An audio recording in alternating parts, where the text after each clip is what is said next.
I welcome all the 6th semester A and B division students. I am Dr. S.R. Basavareddy, presenting you the first module, and in that we have the two chapters as said already, springs and then belts, wire ropes. So I will be taking first now the first module, and that again first chapter as a springs.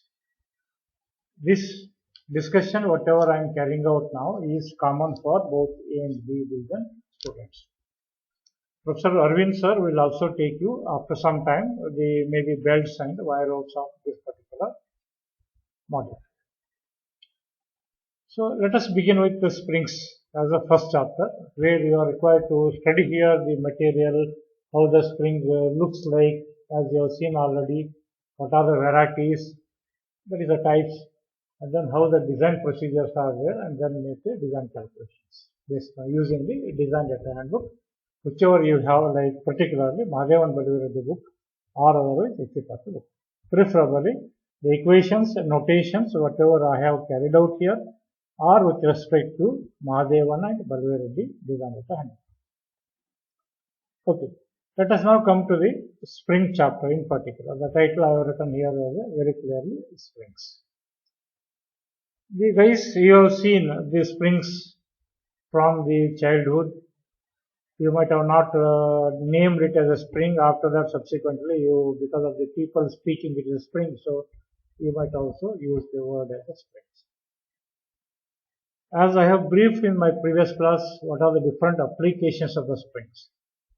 As in the earlier days of sofa cushion, you have a spring.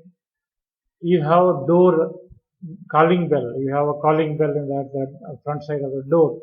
When you press that button, the calling ring will go inside. So when you press the button, there is a spring inside which compresses and electrical contact takes place. And in earlier days of ball pen, you used to have a spring. You have a spring in bicycle carriage. You have a spring in railway wagons. You have a spring in baby playing toys. Okay, many more applications of this. You have a springs also used in the automobiles. So springs depends on the application where you are going to use. Depends on that the functional aspect, design of the spring used to be carried out. So basically, what is the spring? I have written here in 2-3 lines. What is a spring? Spring is an elastic member which stores energy, absorbs energy, and a force is created by means of the elastic deflection. So when you apply a force on the spring, it will compress, means that energy is stored. When you leave the hand, immediately the force is being transmitted back to the system. So that's what we call the elastic deflection. So spring undergoes basically large number of elastic deflections and made of material capable of withstanding very high yield stresses. So what are the functions of the springs?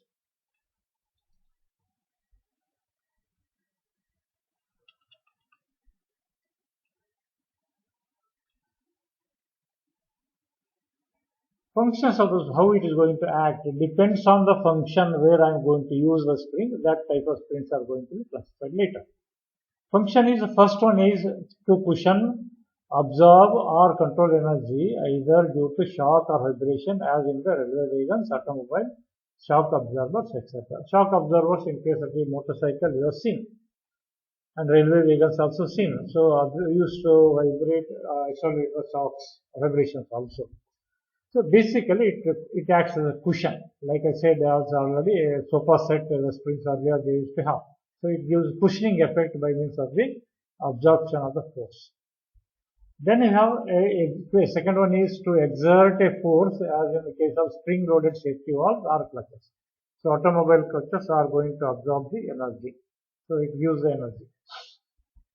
Then to isolate vibration. Wherever vibrations are there, when you are going to use the springs, vibrations are being isolated. So this is used as a vibration isolator.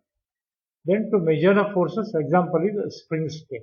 So in case of the spring scale, so spring is used to, it is calibrated to measure the force.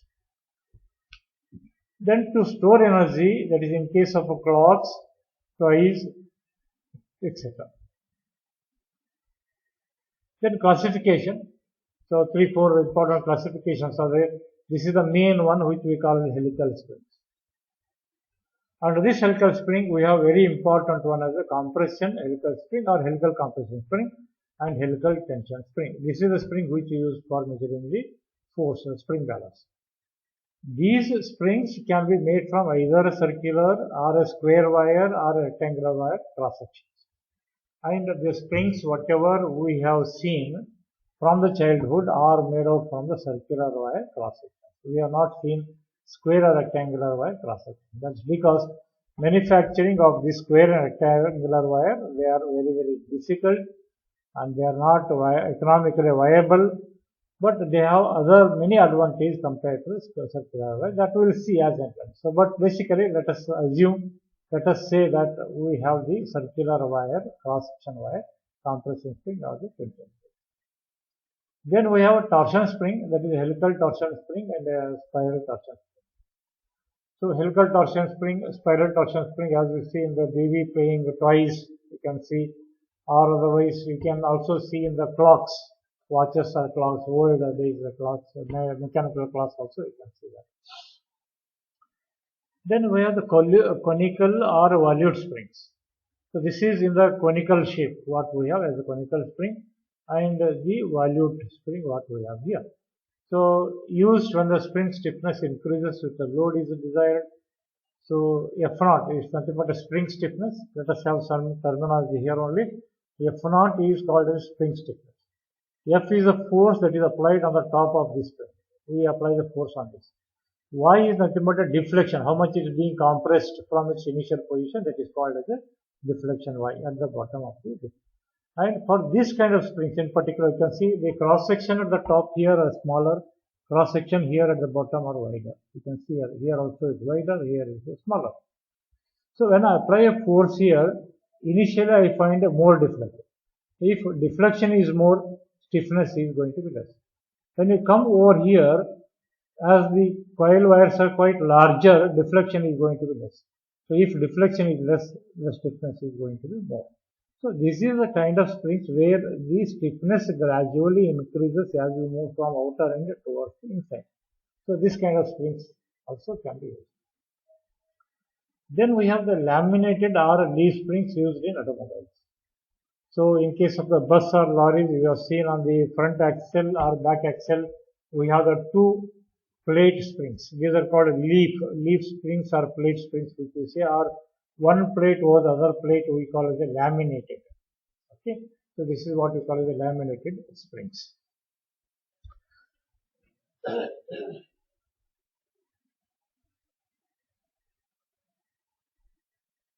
Then the springs are used, depends on the service for which they are being adopted.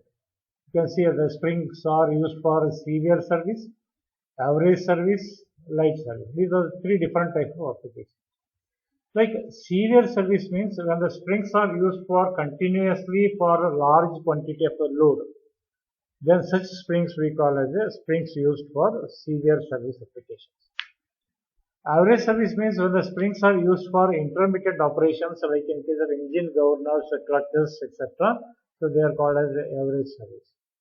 Light service, we mean that when a small static force is applied, such springs we call as a light service springs. And spring wires, you can see spring wires can be made from oil tempered carbon steel wires having 0.6 to 0.7% of carbon and 0.6 to 1% of manganese. And sometimes music wires, like wires used in the guitar or veena, such steel wires, they are steel wires only. Such wires also can be used for making the small springs. So these are the material used for making the spring wires. And these spring wires, as we said, oil tempered carbon steel will have a very high stress value. Okay. So 0.6 to 0.7% of carbon and 0.6 to 1% of manganese. These are the composition of the steel present in the material. When I come to the manufacturing aspect of the springs, these are either cold formed or otherwise called as hot formed. depending upon the size of the wires. Smaller sizes, like the example is say less than 10 mm size, they are cold formed, and more than that they are going to be hot formed.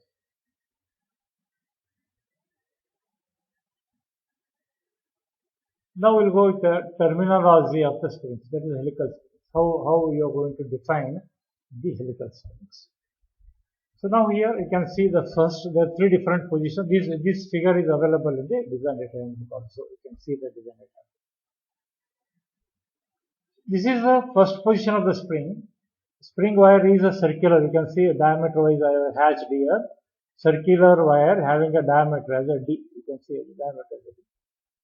So from this mean position, from this end to this end, this is called as a capital D. That's a mean coil diameter. Capital D is called as a mean coil diameter.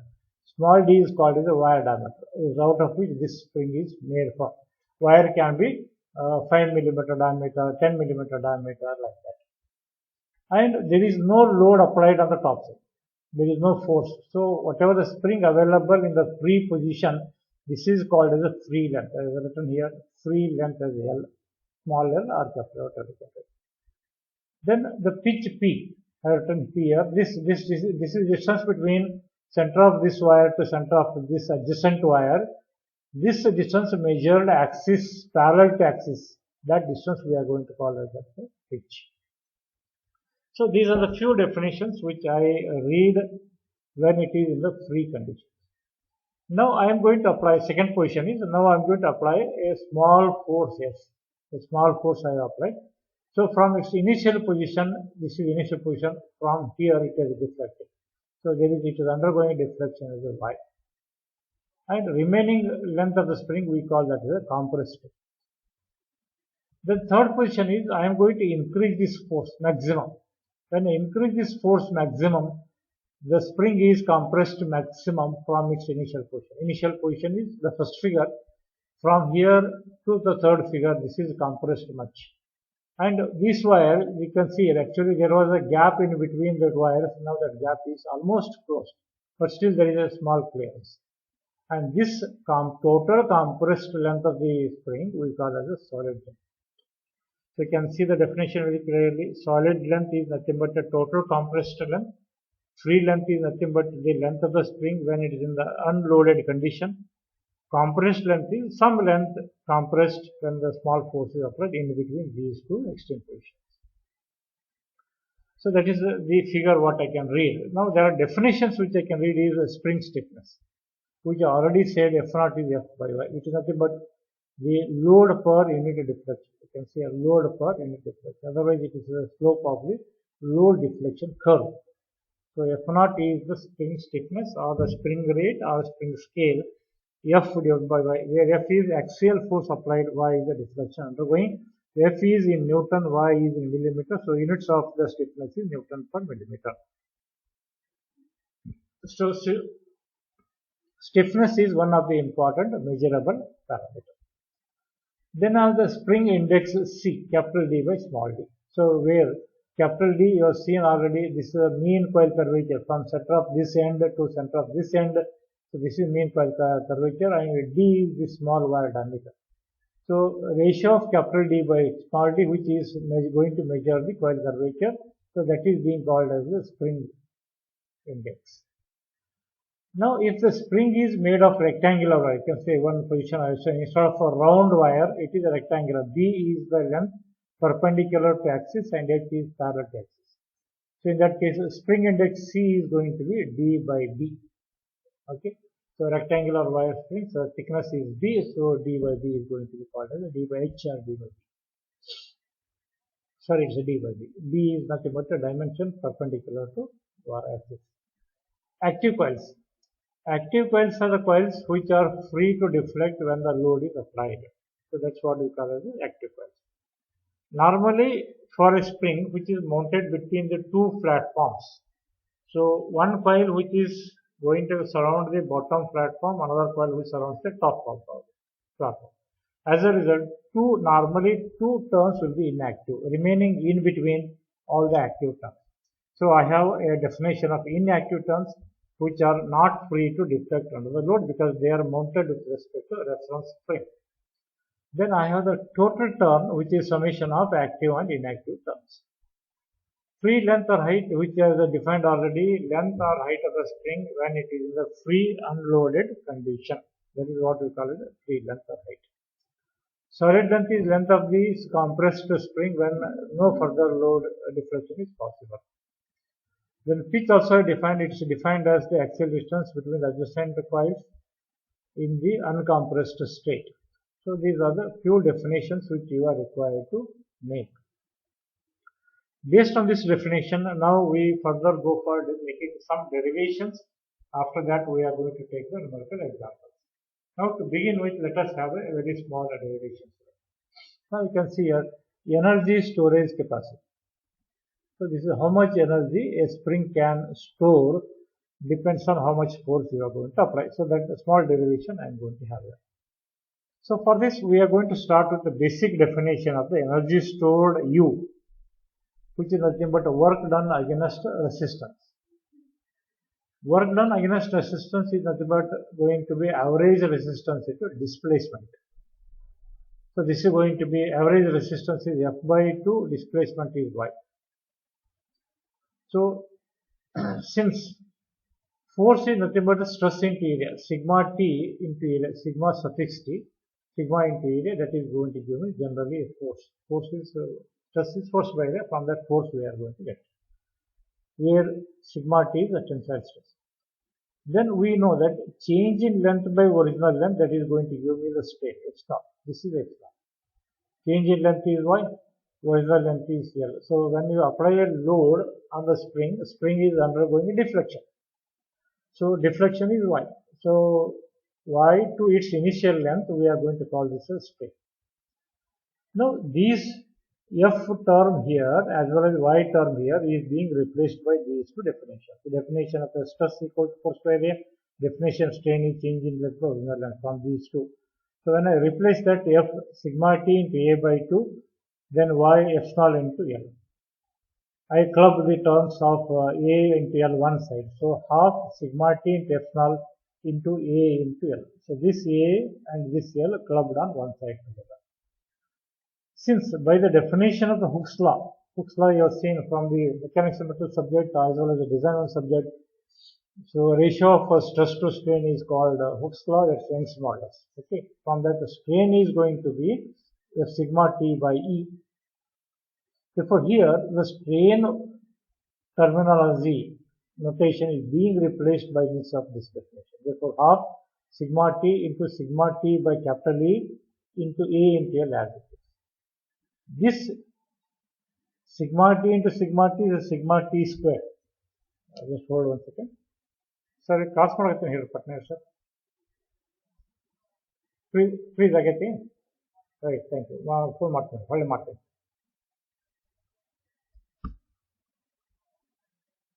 So this sigma T square, A into L is nothing but a cross section area into length. So that is going to give me the volume. So as a basic definition, cross section area, length into density are going to be weight. So area into length, that gives me volume, volume. So sigma T square by 2E into volume. So this volume on the right side, when you take it on the left side, it becomes energy stored because U is energy stored. This volume comes on the left side. So energy stored per unit volume. So sigma T square by 2E for axial loading. So similarly for shear loading, U is tau square by 2G. It is only analogy. By analogy, this is written by means of this. For axial load, it is sigma T. For shear load, it is tau. For axial load, it is Young's modulus E. For shear load, it is modulus of rigidity. So from analogy, so this is energy storage capacity when shear load is applied, where tau is the shear stress and G is modulus of rigidity of the material. Okay, so this stress analysis I will do it in the next class. Okay, thank you very much.